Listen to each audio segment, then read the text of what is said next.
예수님을 구주로 영접하여 믿음으로 이 성도된 삶을 살아가고 있습니다. 그런데 예수님을 영접하여 성도된 삶, 즉 하늘나라 시민으로 살아가는 우리에게도 이 죽음이라는 것은 찾아오게 됩니다. 죽음은 이 세상 그 누구도 비켜가지 않는 것이기에 성도된 우리에게도 죽음은 찾아오게 된다는 겁니다. 하지만 성도의 죽음은 영원한 것이 아닌데요, 죽음 이후에 부활이 있기 때문입니다. 고린도 전서는 15장 20절을 통해 이렇게 말씀하십니다. 그러나 이제 그리스도께서 죽은 자 가운데서 다시 살아나사 잠자는 자들의 첫 열매가 되셨도다. 예수님께서 죽음 가운데서 다시 살아나사 부활의 첫 열매가 되셨듯이 성도된 우리에게는 예수님을 따르는 부활이 있는 겁니다. 저는 그 부활을 믿습니다. 여러분들은 어떻습니까? 혹 오늘 우리 가운데 부활을 믿지 못하시는 분은 없습니까? 모르겠습니다. 없잖아. 그런 것은 있다 생각하는데요, 죽음 이후에 부활할 것은 믿지만 때로 죽음에 대해서 또는 부활에 대해서 궁금한 점은 있다 생각합니다. 그렇지 않습니까? 죽음 이후에 어떻게 될 것인지, 또 어떻게 부활하고 부활 이후의 모습은 어떨 것인지 그것이 궁금할 수 있다는 겁니다. 언젠가 이 라디오를 통해 기독교 방송을 듣는 중에 이런 질문에 대한 상담을 하는 것을 들은 적이 있습니다. 좀 믿지 않는 분이 방송을 듣다 질문을 한 것인지는 모르겠지만 이런 질문입니다. 예수 믿는 사람은 죽으면 천국에 가고 예수님을 믿지 않는 사람은 지옥에 간다고 하는데, 기독교가 전해지지 않던 시대, 우리나라로 하면 고려 시대나 조선 시대 같은 때, 그 시대를 살다 간 사람들은 예수를 알지 못하였는데 그 사람들은 다 지옥에 갔느냐는 질문을 하면서 이 천국의 존재를 믿을 수 없다라는 말을 했다고 합니다. 아마도 이러한 의문, 이러한 궁금증은 오늘 우리도 많이 해보았을 법한 의문이기도 합니다. 복음이 전해지지 않았을 때 아마 그때에도 법 없이 살아갈 수 있었던 선하고 착한 사람들이 많이 있었고, 더군다나 적으로부터 나라를 구한 영웅들도 많이 있었을 텐데, 그런 사람들도 예수님을 믿지 않았기 때문에 지옥에 갔을까 하는 의문이 들기도 한다는 겁니다. 여러분, 어떻게 생각을 하십니까? 법 없이도 살아갈 수 있는 사람들, 복음이 전해지지 않았을 때 예수님을 알지 못한 사람들 중에 선하고 착하게 살다 간 사람들, 나라를 구한 영웅들, 죽어서 어디로 갔을 것 같습니까? 천국에 갔겠습니까? 아니면 지옥에 갔겠습니까? 대답을 안 하시는 거 보니까 잘 모르시겠죠.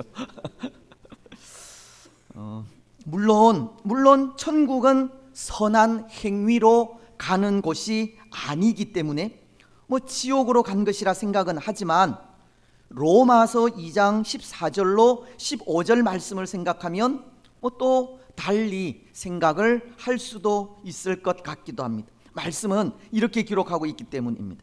율법 없는 이방인이 본성으로 율법의 일을 행할 때에는 이 사람은 율법이 없어도 자기가 자기에게 율법이 되나니 이런 이들은 그 양심이 증거가 되어 그 생각들이 서로 혹은 고발하며 혹은 변명하여 그 마음에 새긴 율법의 행위를 나타내느니라. 이 말씀은 율법 없는 이방인들도 이 본성에 따라 율법을 따를 수 있다라는 의미로서 저는 이런 경우가 로마서 1장 19절이 말씀하는 하나님께서 사람들에게 보이신 하나님을 알만한 것이 아닌가 생각합니다. 말씀은 이렇게 기록합니다. 이는 하나님을 알만한 것이 그들 속에 보임이라. 하나님께서 이를 그들에게 보이셨느니라. 하나님은 비록 이방인이라도, 예수님을 믿지 않는 사람이라도, 하나님을 알지 못하는 사람이라도 그 마음속에 하나님을 알만한 것을 보이셨고, 그것이 율법 없는 이방인들도 율법을 따라 행하게 하는 것이 아닌가 한다는 것입니다. 예수님을 알지 못하고 믿지 않는 이방인들도 선한 양심을 따라서 행동하면 그것을 하나님께서 인정하시는 것 같다는 생각이 들기도 하다는 겁니다. 하지만 심판은 오직 예수 그리스도께 있습니다. 로마서 2장 16절은 이렇게 말씀하시기 때문입니다. 곧 나의 복음에 이른 바와 같이 하나님이 예수 그리스도로 말미암아 사람들의 은밀한 것을 심판하시는 그날이라. 구원은 오직 예수 그리스도를 믿는 것에 있지만 예수님을 아는 사람이든 알지 못하는 사람이든 그 판단은 심판주이신 예수님께서 하신다는 겁니다. 그래서 사실은 이 구원이라는 문제는 사람인 우리가 판단할 문제는 아닙니다.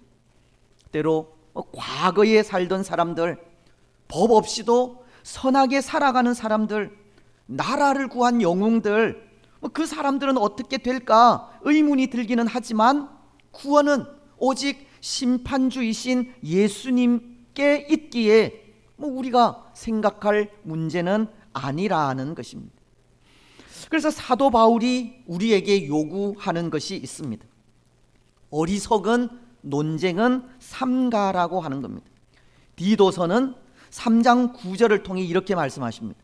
그러나 어리석은 변론과 족보 이야기와 분쟁과 율법에 대한 다툼은 피하라. 이것은 무익한 것이요 헛된 것이니라. 우리 생각의 범위를 벗어나는 것에 대한 논쟁과 분쟁과 다툼은 무익하고 헛되다는 겁니다. 하지만 여러분, 구원이라는 것은 분명 심판주이신 예수님께 있기에 그런 궁금증이 소용없을 수는 있지만 죽음이나 이 부활에 대해 가지는 의문은 필요하다 생각합니다. 왜냐하면 성경은 그것을 밝히 말씀해 주고 있기 때문입니다. 가르쳐 주고 있다는 겁니다. 성도인 우리가 죽을 때 하나님은 어떻게 하시고 또 부활할 때의 모습이 어떠한지에 대해 가르치고 있는 겁니다.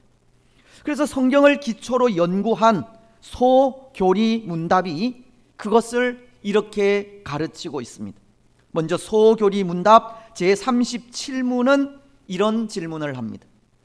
신자가 죽을 때 그리스도로부터 어떤 혜택을 받나요? 이 질문은 죽음 이후에 우리가 어떻게 되는지를 질문하는 내용입니다. 그래서 그 답이 어떠합니까? 신자의 영혼은 그들이 죽을 때에 완전히 거룩하게 되어 즉시 영광 중에 들어가고 그들의 육신은 여전히 그리스도께 연합하여 부활할 때까지 그들의 무덤에서 쉬게 됩니다. 오늘 소교리 문답은 죽음 이후의 상황을 영혼과 육신 두 형태로 나누어 설명을 하고 있습니다. 먼저 영혼은 완전히 거룩하게 되어 즉시 영광 중에 들어가게 된다고 합니다. 히브리서 12장 22절로 23절은 이것을 뒷받침하는 말씀을 기록하기를 이렇게 말씀하고 있습니다. 그러나 너희가 이른 곳은 시온산과 살아계신 하나님의 도성인 하늘의 예루살렘과 천만 천사와 하늘에 기록된 장자들의 모임과 교회와 만민의 심판자이신 하나님과 및 온전하게 된 의인의 영들과. 무슨 말씀이냐면 이것은 우리 영혼이 하늘 도성, 즉 하늘나라에 이를 것을 말씀하시는 겁니다. 요한계시록 19장 8절도 이 말씀에 덧붙여 이렇게 말씀하고 있습니다. 그에게 빛나고 깨끗한 세마포 옷을 입도록 허락하셨으니 이 세마포 옷은 성도들의 옳은 행실이로다 하더라. 이 말씀도 죽음 이후에 우리 성도들의 영이 하늘나라에 이르러 하나님의 영광 가운데 거하게 될 것을 가르치고 있는 말씀입니다. 여러분, 우리 성도의 영은 죽음 이후에 하늘나라로 들어가기를 그 즉시 들어가게 되는 겁니다. 오늘 소교리 문답도 신자의 영혼은 그들이 죽을 때에 완전히 거룩하게 되어 즉시 영광 중에 들어가고 라고 하듯이 죽는 즉시 우리의 영혼은 하나님 나라로 들어가게 된다는 겁니다. 때로 많은 사람들은 죽음 이후의 모습을 다양하게 설명하기도 하는데요. 지방교회를 창설한 휘트니스 리라고 하는 분은 이 죽음 이후에 예수님께서 다시 오실 때까지 잠자는 상태로 있다라고 하기도 합니다. 그래서 영혼이 깨어나는 그때가 재림하시는 예수님을 맞이할 때라고 하기도 합니다. 또 로마 가톨릭 같은 경우는 천국에 이르기 전 이 중간 지점인 연옥이 있다는 것을 말하면서 그것을 누가복음 23장 43절을 통해 십자가 위에서 예수님께서 한편 강도를 보시며 오늘 네가 나와 함께 낙원에 있으리라고 하신 말씀을 근거로 그렇게 주장을 하기도 합니다. 로마 가톨릭은 낙원을 천국에 이르는 중간 지점으로 보는 겁니다. 하지만 우리의 입장은 그렇게 말하고 있지 않은데요. 예수님께서 말씀하신 낙원이라는 것도 천국에 이르는 중간 지점이 아닌 천국을 의미하고 예수님께서 재림하시기까지 우리의 영혼이 잠자는 상태로 있다고 말하지도 않습니다. 누가복음 16장에 나오는 거지 나사로와 부자의 경우를 볼 때 그들은 죽음 이후에 즉시 그들이 갈 곳으로 갔기 때문입니다. 거지 나사로는 아브라함의 품, 즉 하나님의 집으로 인도되어 아브라함의 품에 안긴 것이고 부자는 음부, 즉 지옥으로 들어가게 되었기 때문입니다. 누가복음 16장 22절로 23절이 그것을 이렇게 말씀하고 있습니다. 이에 그 거지가 죽어 천사들에게 받들려 아브라함의 품에 들어가고 부자도 죽어 장사되매 그가 음부에서 고통중에 눈을 들어 멀리 아브라함과 그의 품에 있는 나사로를 보고. 부자와 나사로는 죽음 즉시 천국과 음부에 들어가게 되었던 겁니다. 이것은 죽음 이후 순식간에 일어나는 상황입니다.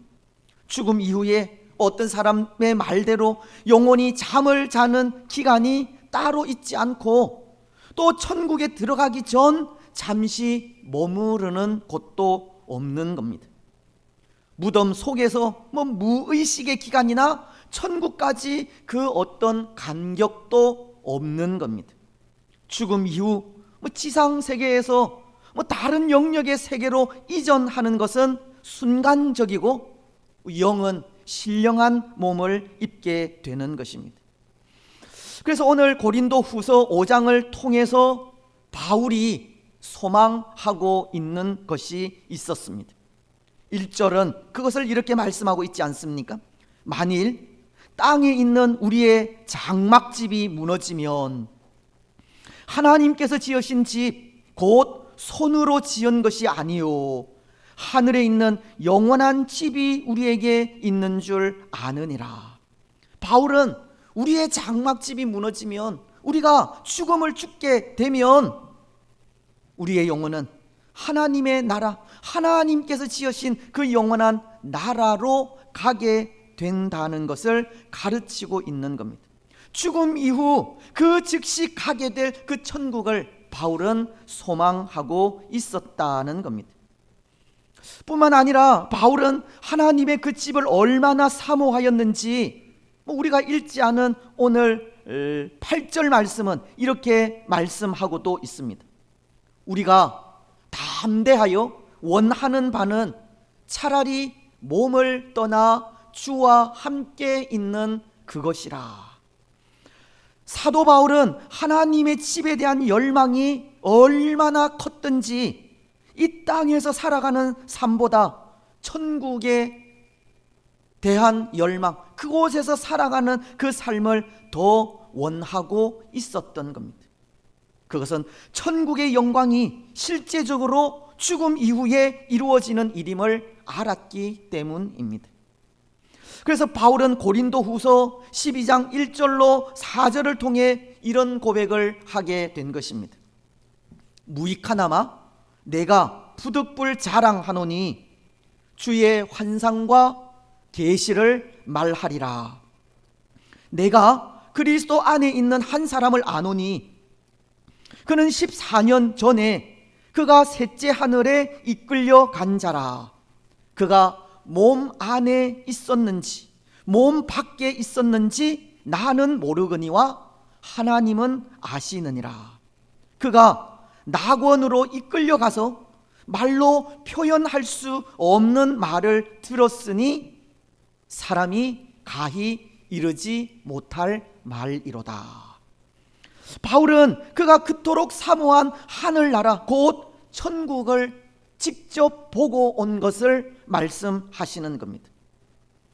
아마도 그는 그 천국에서 이미 하나님의 영광 가운데 있는 믿음의 선조들을 보았을 것이고, 또 그에게 주어질 영광도 보았을 것입니다.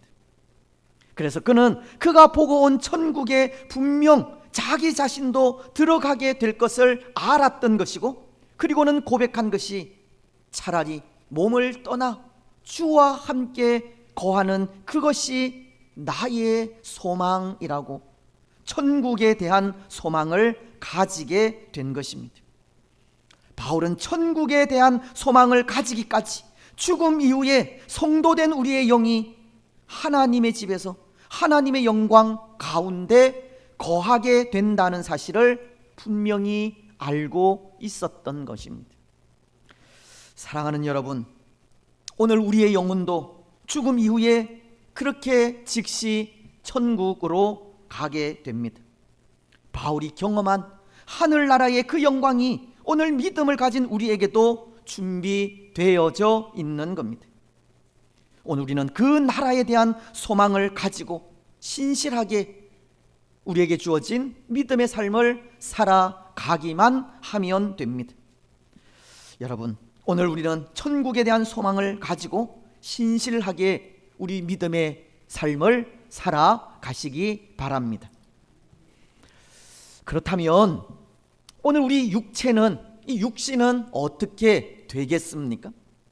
우리 영혼은 죽음 이후 그 즉시 천국으로 들어가게 된다면 이 육신, 이 몸은 어떻게 되겠습니까? 소교리 문답은 또 이렇게 가르치고 있습니다.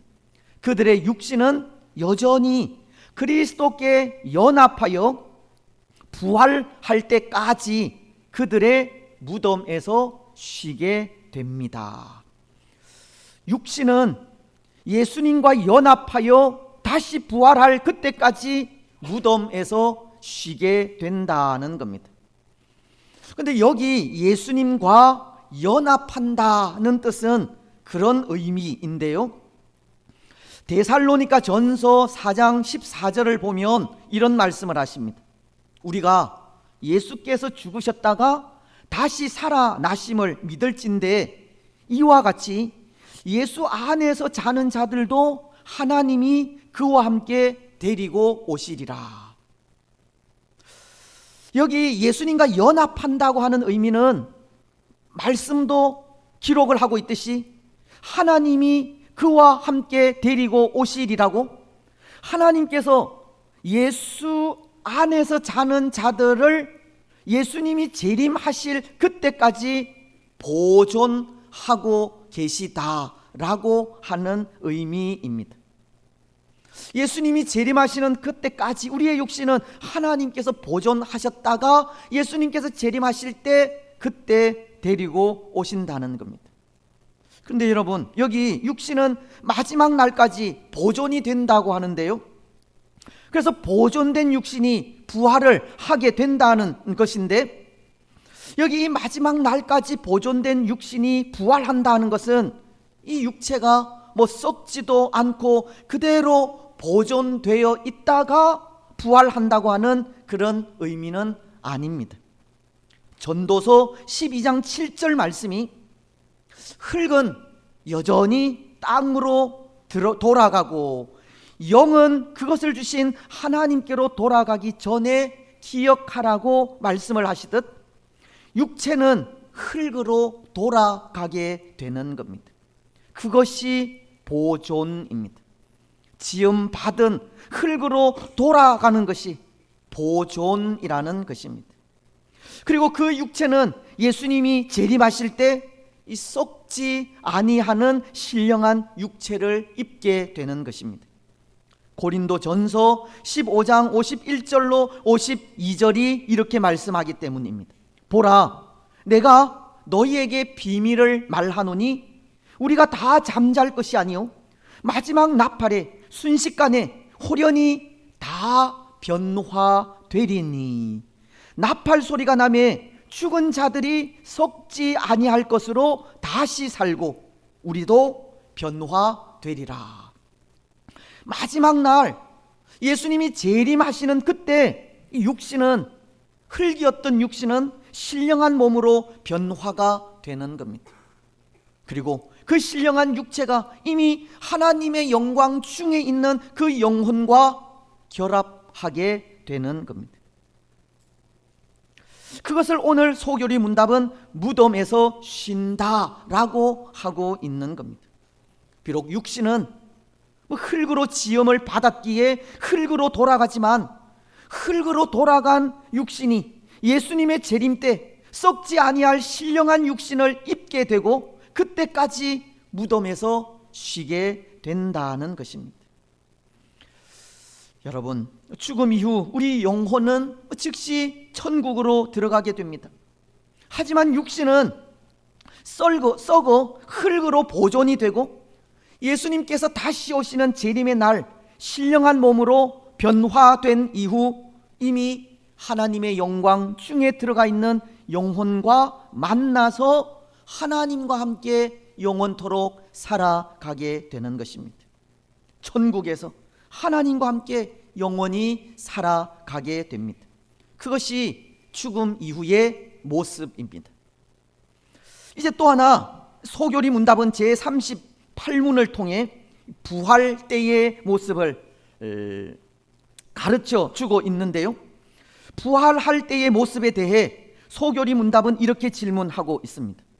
신자가 부활할 때 그리스도로부터 어떤 혜택을 받나요? 여러분, 그 답 우리가 함께 읽겠습니다. 시작. 부활할 때